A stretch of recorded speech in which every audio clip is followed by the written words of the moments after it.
Do you remember him? Okay.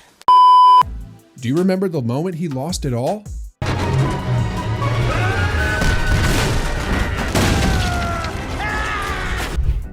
Yes, Lord Shen has one of the top 5 most brutal downfalls in animation history ever. And do you think that was it? Well, trust me, he's definitely not the only one. Our first victim is Lotso Bear. Sounds adorable, right? A soft, strawberry-scented teddy who welcomes new toys like a big fuzzy uncle. But deep down, this guy is pure Pixar darkness wrapped in pink fur. Lotso isn't just a villain. He's the definition of what happens when love turns into control. When we first meet him in Toy Story 3, he's got this sweet-talking grandpa vibe. Well, hello there. I thought I heard new voices. Welcome to Sunnyside, folks. I'm Lotso Bear, but please call me Lotso. He runs Sunnyside Daycare, and every toy looks up to him. He's charming, polite, even smells good, like some candy store on legs. But as soon as Woody and the gang show up, you realize that behind the hugs and smiles is a straight-up dictator. Sunnyside isn't a daycare, it's a prison. Lotso used to be loved. He had an owner, Daisy, who adored him, until one day she accidentally left him behind. When he finally found his way home, he saw another Lotso sitting on Daisy's bed, a replacement. That broke something inside him. Instead of moving on, he decided if he couldn't be loved, no one could. Something changed that day inside Lotso. Something snapped. She replaced us. Come on. That's some villain origin story pain right there. So at Sunnyside, he flips the roles. He becomes the one in charge, dishing out love when it benefits him and cruelty when it doesn't. He turns a place meant for joy into a factory of suffering, forcing new toys like Woody and Buzz to take the hits in the caterpillar room while his loyal crew enjoys the easy life. But what really makes Lotso's downfall brutal isn't how it happens. It's the irony of it. When he ends up hanging above the incinerator, Woody saves him. The hero offers him redemption, literally hands him a second chance. And what does Lotso do? He betrays them again, screaming, Push it! Push it! Where's your kid now, Sheriff? and leaves them to die. Cold. But Karma's got a long memory. He gets picked up by a garbage man, strapped to a grill, and ends up living his days tied to the front of a truck. Never loved again. It's not death that kills Lotso, it's that he'll never be hugged again. Lord Shen might look like the prettiest bird in the villain lineup, but don't let those white feathers and fireworks fool you. This peacock is straight up terrifying. Find more metal! China will be mine. While most villains want power, Shen wants control. He's got this perfectionist, I'll fix destiny itself energy that ends up being his own destruction. Let's rewind for a bit, shall we? When Shen was young, he learned from a prophecy that a warrior of black and white would be the end of him. Instead of, chilling and letting life play out, he went full-on DreamWorks psycho mode and tried to stop fate by killing every panda in China. Killed it.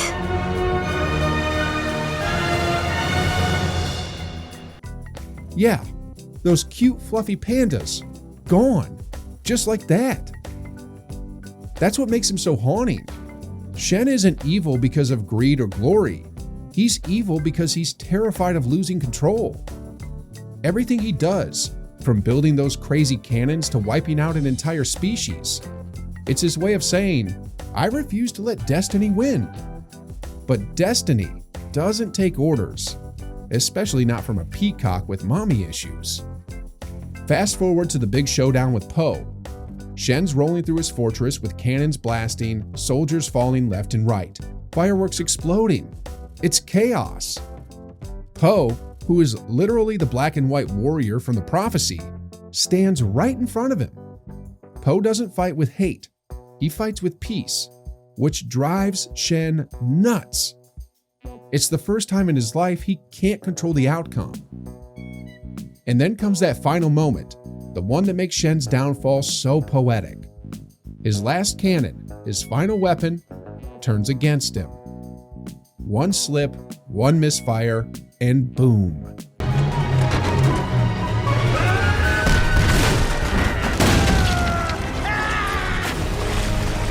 He's crushed by the same machine he built to defy fate. Po even tries to save him once, and Shen just stands there, too proud to take the hand. That's the downfall of Lord Shen, a real tragedy. He could have changed, could have accepted peace, but he'd rather die than admit destiny was right. His death isn't just a defeat, it's a full circle moment. The prophecy didn't kill him, he did. Next in line, we have Scar. Scar is one of those villains who doesn't just want power. He wants everyone to watch him have it. Dramatic, manipulative, and sassy in the most dangerous way possible. To me, he's that type of villain that if he had access to social media, he'd absolutely post selfies with captions like, "Long live the king."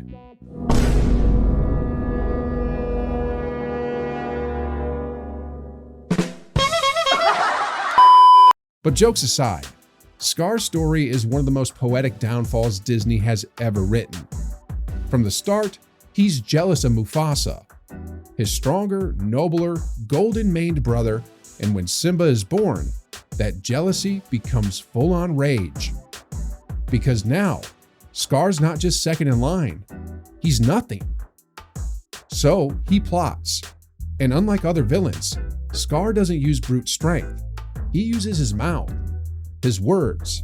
He plays everyone like chess pieces. Kill Mufasa?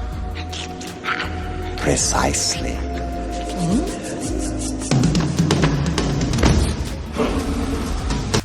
He convinces the hyenas that they deserve more food, tricks Simba into believing he caused his father's death, and manipulates an entire kingdom into submission. For a while, it works. Pride Rock is his. He finally gets what he always wanted, the throne. But here's the thing about getting power through lies. It actually never lasts. Under Scar's rule, the Pride lands fall apart.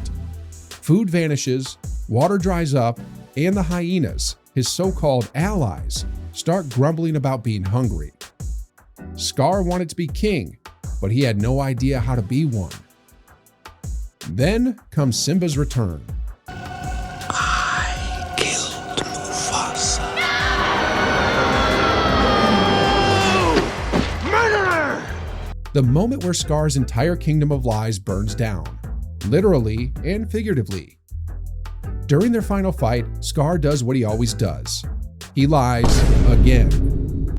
He tries to pin everything on the hyenas, a classic Scar move. But this time, the lie doesn't land. The hyenas hear him, and that's when karma comes to collect. As fire rains down around him, the same creatures he manipulated and used turn on him. Don't understand. No, I didn't mean. No.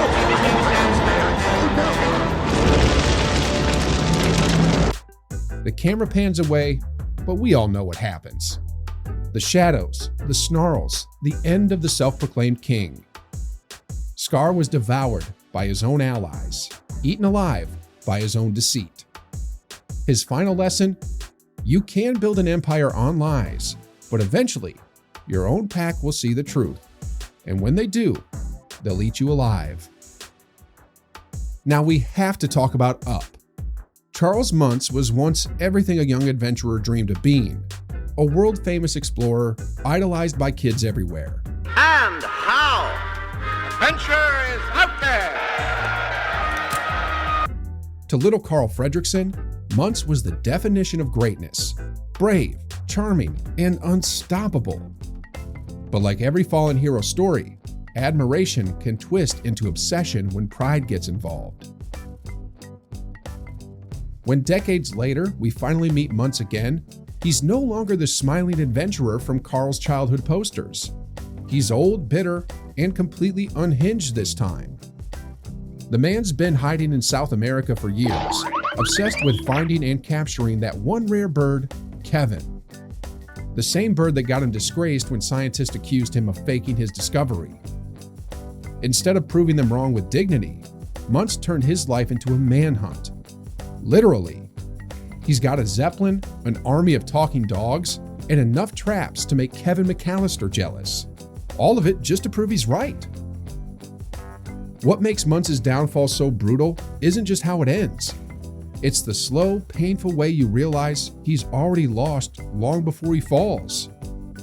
The man traded everything, his career, his reputation, his humanity, for some validation. Even when Carl and Russell show up, all Muntz sees are potential threats to his legacy. He doesn't care that Carl idolized him. He doesn't care that Russell's just a kid. The second they stand between him and his truth, they become the enemy. Get them! Hurry! I can't hurry!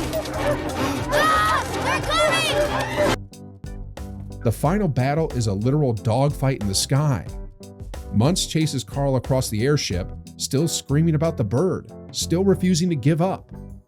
Even as everything around him collapses, he's clinging to that obsession like it's the only thing keeping him alive.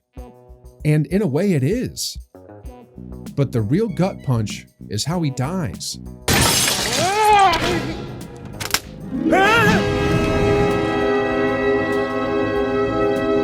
There's no dramatic monologue, no fiery explosion. Just one slip, one desperate grab, and then he falls. The man who spent his life chasing a bird ends up falling to his death, chasing it one last time. If there was ever a villain who took jealous coworker to a new level, it's Randall Boggs from Monsters, Inc. This guy is the textbook example of how far someone will go when they can't stand living in someone else's shadow. He's slimy, sneaky, and literally invisible, which is basically a metaphor for how much he hates not being seen. From the very start, Randall's got one goal: beat Sully and become the top scarer at Monsters, Inc. That's it. But while Sully's scaring kids the old-fashioned way, ethically terrifying toddlers, Randall's busy building a secret scream extraction machine like some kind of mad scientist. Say hello to the scream extractor. Hello. Come on, where you going? We'll talk. Come on, we'll have a lot. He doesn't just want to win the competition. He wants to own the fear industry. And that's also what makes his downfall so satisfying. He's not just bad, he's insecure. Everything he does screams, "Notice me!" He works in the shadows, cheats the system, and uses his chameleon abilities to hide. Yet all he ever wanted was to be number one in the spotlight. The funny part is that for most of the movie, we're led to think Randall's the main villain. I'll take good care of the kid. No! He's the scary one slinking through vents and kidnapping kids' doors. But then we find out he's just the muscle. The real mastermind is Mr. Waternoose, his own boss. That twist alone kind of humiliates Randall. He thinks he's the big bad, but he's just a pawn in someone else's power game. And then comes his big crash, literally. After chasing Mike and Sully through the door system, he ends up on the wrong side, thrown out into the human world. One second he's screaming threats, the next he's face first in a trailer park. And in one of Pixar's darkest comedic moments, he's mistaken for an alligator and beaten half to death with a shovel by a southern mom. Mama, another gator got in the house. Another gator? Give me that shovel. Come here. Get him, Mama. Get that gator. No epic fight, no redemption, just a hard reality check from the real world. That's what makes Randall's downfall brutal and kind of hilarious. For a monster obsessed with being feared, he ends up powerless, humiliated, and totally forgotten. In a world built on screams, Randall becomes the punchline. He spent his life hiding in the shadows, and that's exactly where he ended up. Who remembers Turbo? His story is one of those, if I can't win, no one can. Before he was King Candy, he was the star of the arcade. The fastest racer in turbo time. But when a new game showed up and stole the spotlight, he didn't take it well. Turbo went rogue, literally jumping into another game to steal attention back. Turbo ended up putting both games and himself out of order. For good. That one selfish move crashed both games and turned his name into a legend. Or more like a warning. Don't go Turbo.